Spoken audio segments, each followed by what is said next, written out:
भारत से खबर। नरेंद्र मोदी सरकार अमीर बचाओ गरीब मिटाओ एजेंडे पर गामजन है।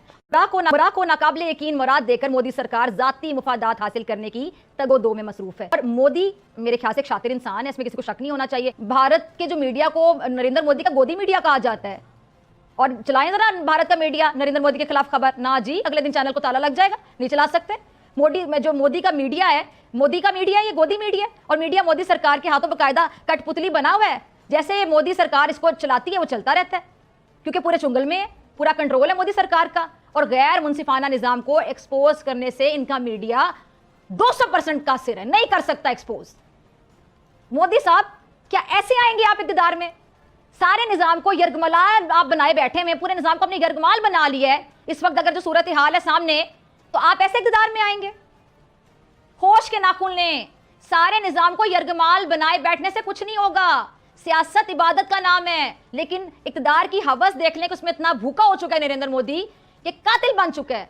कातिल तो वैसे बहुत पहले से था, गुजरात का कसाई, मुसलमानों का कत्लेआम किया था इसने गुजरात में, और खालिस्तान तहरीक के लोगों के कातिल है नरेंद्र मोदी।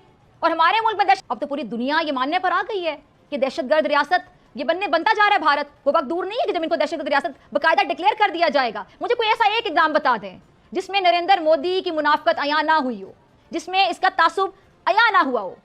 जो बोलता है उसको दबा देता है। कश्मीर के मसले से लेकर खालिस्तान रहनुमा की कत्ल की साजिश तक सारे जो घिनौने और ओछे इकदाम हैं, वो इस शख्स, ये जिसकी तस्वीर आप देख रहे हैं टीवी पे, नरेंद्र मोदी की सरपरस्ती में हो रहे हैं। गुजरात के कसाई, गुजरात के कसाब की सरपरस्ती में हो रहे हैं। और दूसरे अपने मुल्क के जो गरीब हैं उनका भी जीने का हक छीन लिया इस नरेंद्र मोदी ने। अपने दोस्तों को, बिजनेस टाइकून्स को नवाजे चला जा रहा है। आपको लीडर नहीं, दहशतगर्द डिक्लेयर कर देना चाहिए। नरेंद्र मोदी सुन रहे हो? यकीनन वहां की आवाम को, वहां की जनता को भी सोचना होगा कि क्या भारत का मुस्तकबिल ऐसी सोच रखने वाले नफ्सियाती शख्स के हाथ में ही देना है। ये वेस्टर्न सिविलाइजेशन को पुरानी आते हैं, इनकी बेड़ी आते हैं पुरानी के समझना कि we are better than everybody, our system is working better than everybody else. पुरानी आते हैं इनकी खराब हैं। और दूसरा, मैं हमेशा ये कहता हूं कि भारत की इनको 8.4% ग्रोथ भी इनकी आंखों में इनको हजम नहीं हो रही है। दूसरी चीज ये, मैं इस पे बिल्कुल, मैं बड़ा खुश हूं आज के इन्होंने 40 मिनट बुला के ग्लोरिया बर्बेनिया को 40 मिनट इन्होंने वहां पे रगड़ा दिया। मैं बड़ा खुश हूं इस बात पे। और ये दूसरी दफा, बल्कि 2 वाकयात हो चुके हैं, मैं बताना चाहूंगा। पहले जर्मनी ने इसके ऊपर कहा था, और एक केजरीवाल के हवाले से 2 वाकयात हो चुके हैं जिस पे मुझे आप इजाजत दें, मैं बोलना चाहूंगा।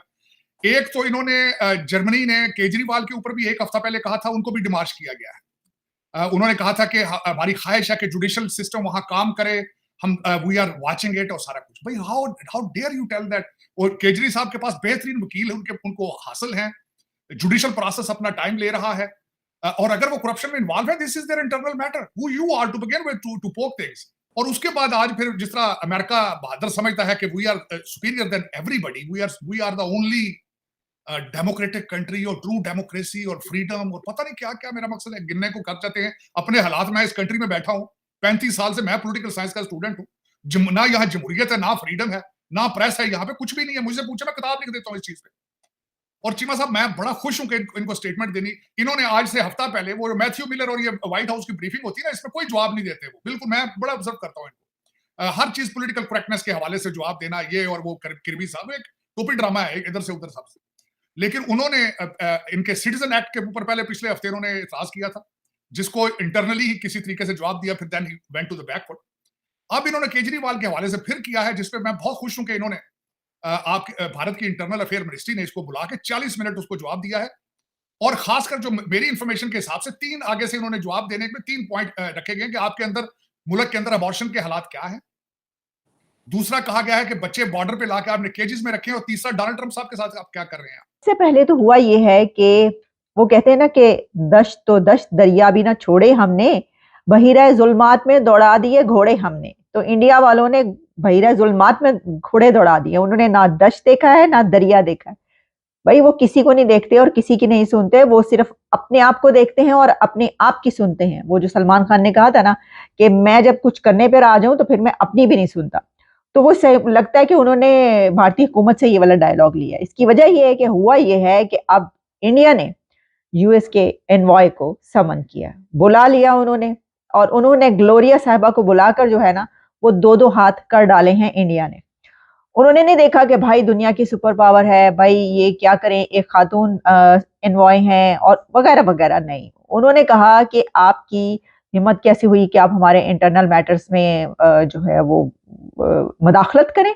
आप, ये हमारा बिल्कुल इंटरनल अफेयर है और हमारी जो अदालतें हैं, जो इंडिया का जवाब था उस पर यह था कि हमारी अदालतें आज़ाद है। जब आप ऐसा कोई सवाल उठा रहे हैं तो आप ये कह रहे हैं कि इंडिया की जो जुडिशरी है उसके पर सवाल उठा रहे हैं, तो ऐसा तो होने ही नहीं दिया जा सकता।